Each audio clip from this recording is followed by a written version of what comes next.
तो बच्चा लोग आज हम डिस्कस करने वाले हैं chemical properties of carboxylic acid. और इससे पहले हमने जो डिस्कस किया था वो क्या था, physical property of carboxylic acid, जिसमें सॉल्युबिलिटी वगैरह हमने डिस्कस किए थे। आज हम सबसे पहले इस केमिकल प्रॉपर्टी में एक छोटा सा टॉपिक आपके सामने डिस्कस कर रहे हैं, एसिडिटी ऑफ एल्कोहल्स। यानी मैं बोल सकता हूँ कि रिएक्शन देखेंगे मेटल्स के साथ कैसी होगी कार्बोक्सिलिक एसिड की, क्या प्रोडक्ट फॉर्म होने वाला है। तो सबसे पहले हमने लिया कार्बोक्सिलिक एसिड, है ना, और इसको मेटल के साथ रिएक्ट कराया। तो अब यहाँ पर देखो, मेटल जैसे ही आप मेटल के साथ इसको रिएक्ट कराओगे तो मैं सिंपल ये बोलूँगा कि यहाँ पर ये जो बॉन्ड फॉर्मेशन होता है ना, जैसे COOH है तो OH के बीच में बॉन्ड फॉर्मेशन होता है, तो आप बोलोगे ये क्लीवेज होगा, ये बॉन्ड, है ना। तो जैसे बॉन्ड क्लीवेज होगा तो यहाँ से जो इलेक्ट्रॉन रिलीज होगा तो वो ऑक्सीजन के साथ जुड़ेगा। किसके साथ जुड़ेगा? ऑक्सीजन। और जैसे ही ऑक्सीजन के साथ जुड़ेगा, उसका कारण भी है क्यों जुड़ेगा, क्योंकि ये क्या होता है, आप बोलोगे कि इलेक्ट्रोनेगेटिव एलिमेंट होता है, मोर बोल सकते हैं कि मोर इलेक्ट्रोनेगेटिव एलिमेंट होता है, जिसके कारण यहाँ पर क्या होगा, नेगेटिव आयंस आ जाएंगे इसके साथ। और ये मेटल फिर COO के साथ क्या हो जाएगा, जुड़ जाएगा, और हाइड्रोजन यहाँ से अलग होगा। जैसे ही हाइड्रोजन अलग होगा यहाँ से, तो मैं बोलूंगा इधर H2 क्या हो जाएगा, लिबरेट हो जाएगा, अलग हो जाएगा। और यहाँ पर बनेगा क्या, तो उसको बोलेंगे हम सोडियम कार्बोक्सिलेट, ठीक है। तो ये प्रोडक्ट मेरा क्या होने वाला है, फॉर्म होगा, और हाइड्रोजन गैस में बोलूंगा यहाँ से क्या होगी, लिबरेट होगी, अलग, है ना, अलग हो जाएगा। इसके बाद अगर मैं सिंपल एक और चीज बोलूं कि वही कार्बोक्सिलिक एसिड अगर आप किसके साथ, हाइड्रोक्साइड के साथ रिएक्ट करा रहे हो, मतलब OH है, एल्कोहलिक फॉर्म दे रखी है, तो आप यहाँ पर देखोगे कुछ नहीं होने वाला। तो सिंपल तरीका आपको समझना है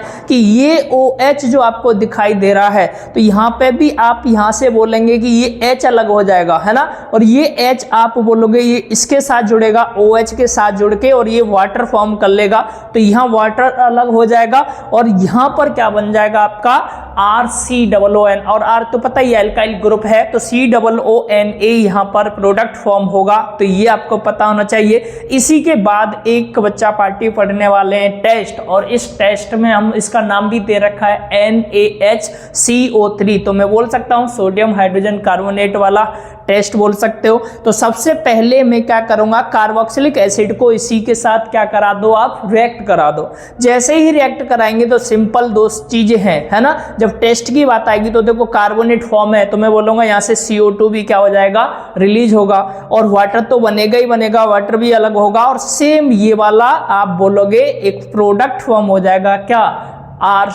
COONA। अब ये चीजें देखो हमने उन्हीं टर्म में पढ़ी हैं जहां पर हमने क्या बोला था कि एल्कोहल्स फॉर्म में थी ये रिएक्शन, है ना, और जिसमें अलग अलग पहले मेटल लिया, फिर आपने बोला कि हाइड्रोजन कार्बोनेट वाली वो फॉर्म ली, जैसे सोडियम हाइड्रोजन कार्बोनेट लिया, फिर हमने बोला हमने क्या लिया, NaCO3 भी लिया, सोडियम हाइड्रोजन कार्बोनेट। तो अलग अलग चीजें आपके सामने, यहाँ हाइड्रोजन गैस इवॉल्व हुआ, है ना, यहाँ पर आप देख रहे हो क्या अलग हो रहा है, वाटर। फिर इसमें देख रहे हो कार्बोनेट वाली स्ट्रक्चर में, तो यहाँ पर वाटर भी है, CO2 भी अलग हो रहा है। अब अगर मैं बात करूं, जैसे मैंने यहाँ लिखा है सोडियम हाइड्रोजन कार्बोनेट, जैसे NaHCO3, इसको हम क्या यूज करते हैं, तो आप बोलोगे कैरेक्टरिस्टिक्स टेस्ट के लिए यूज किया जाता है।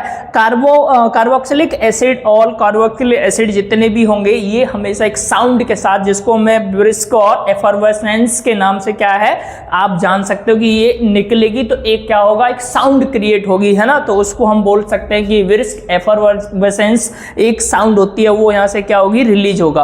अब इसके बाद देखो फिर दे रखा एक फॉर्मेशन किसकी, हाइड्राइड की। तो आप यहां पर देखोगे सबसे पहले, अब यहां पर क्या होने वाला है कि अगर मैं फिर से बोलूं कि ये चीजें क्या करो, आप इसको पोजीशन बदल दो, है ना। तो जैसे मैंने रिएक्ट कराया सेम ही है, बस हमने डेरिवेटिव बोल सकता हूं मैं इसका।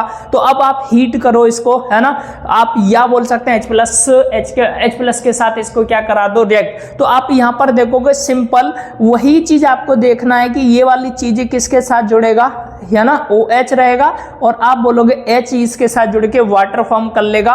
तो अब ये चीजें डेरिवेटिव फॉर्म में आ जाएगा, और वाटर यहां से क्या होगा, अलग हो जाएगा। तो ये हाइड्राइड की क्या होगी, फॉर्मेशन होगी, जहां पर वाटर क्या होगा, अलग होगा। अगर मैं इसी में एक मोस्ट इंपोर्टेंट रिएक्शन आपसे डिस्कस करने जा रहा हूं, और ये पेपर में पूछी जाती है, जिसका नाम है एस्टरीफिकेशन।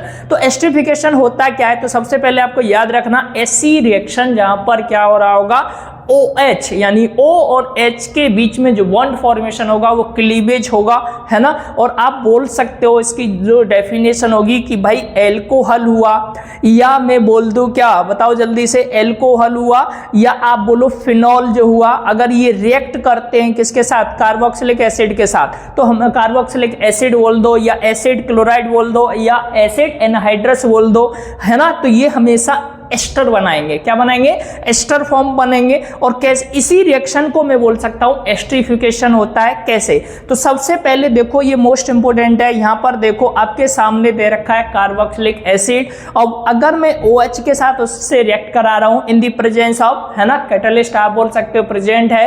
अब यहां पर देखो H+ दे रखा है। ये रिएक्शन, एक और चीज याद रखना, इक्विलिब्रियम में है तो रिवर्सिबल रिएक्शन रिप्रेजेंट हो रहा है। अब ये वाला जो टर्म बना इसको बोलते हैं हम ईस्टर। क्या बोलते हैं, और यहां पर आप देख रहे हो वाटर क्या हो रहा है, फॉर्म। देखो होता कैसे है कि अगर मैं बोलूं ये एक, मान लो आपका क्या है, एक ग्रुप दे रखा है, फंक्शनल ग्रुप बोल सकते हो कार्बोक्सिलिक एसिड का COOH, तो यहां से आप या तो ये बोल दो कि ये जो OH है ना, ये इधर वाले हाइड्रोजन के साथ जुड़ के वाटर बना ले, या मैं बोल दूं कि भाई ये OH इस वाले H के साथ जुड़ के क्या बना ले, वाटर। लेकिन कभी भी ऐसा नहीं होगा कि ये कंप्लीट OH इस H के साथ जुड़ेगा। हमेशा क्या होगा, कार्बोक्सिलिक एसिड में जो OH होता है वही इधर वाले अल्कोहल के H के साथ क्या होगा, जुड़ेगा, और जुड़ने के बाद आप देखोगे क्या बना लेगा, वाटर फॉर्म कर लेगा, और ये मेरा क्या बन जाएगा, ईस्टर फॉर्म हो जाएगा, COOR-, है ना।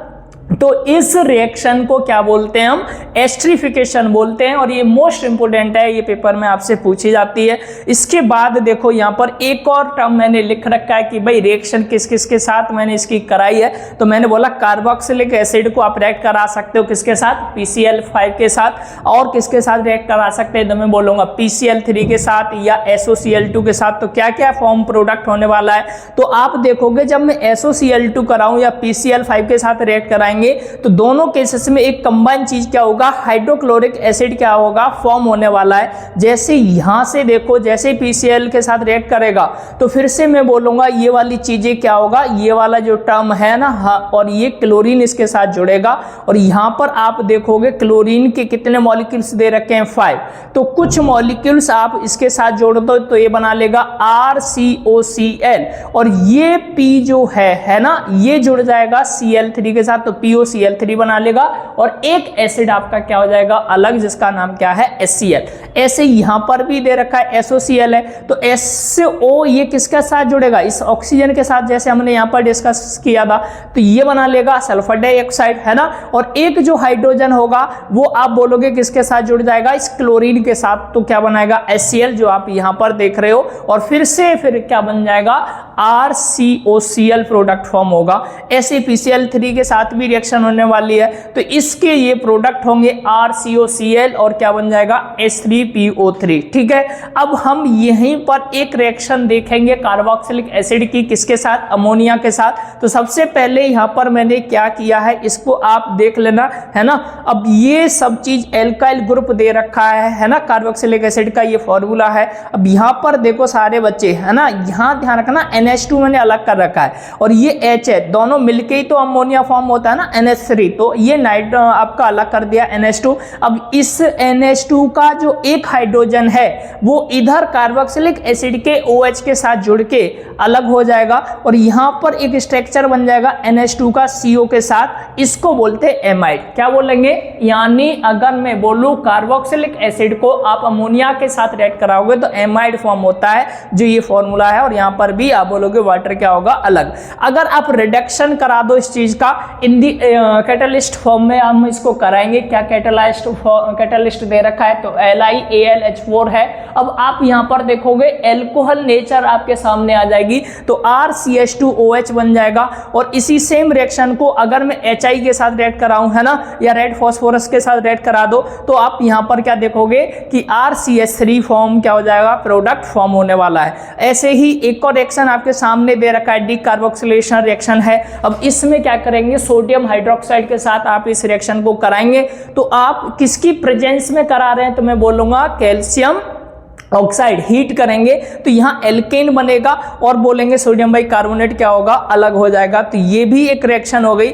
इसके बाद एक रिएक्शन पढ़ने वाले हैं जिसका नाम क्या है, हेल्महोल्ट्ज, है ना। आप बोल सकते हो कि हेल्महोल्ट्ज जेलेंस्की के नाम से ये रिएक्शन होती है, तो मैं इसको बोल सकते हैं कि भाई हेल्महोल्ट्ज जेलेंस्की रिएक्शन। अब इसके बाद आप यहाँ पर देखोगे जब ये जेलेंस्की रिएक्शन हम करा रहे हैं किसके साथ, तो कार्बोक्सिलिक एसिड आपने ले रखा है, इसको हमने RCH2 के साथ क्या किया, रिएक्ट कराया। तो आप देखोगे यहाँ पर भी कौन सा हेलोजन एटम होगा या रेड फॉस्फोरस आप यूज कर सकते हैं। तो ये चीजें CH के साथ ये R एजिट रहेगा और इस यहाँ पर एक हाइड्रोजन कम करके मैं बोलूंगा क्या लग जाएगा, कोई हेलोजन एटम लगेगा और आप बोल सकते हो ये COOH एजिट रहेगा।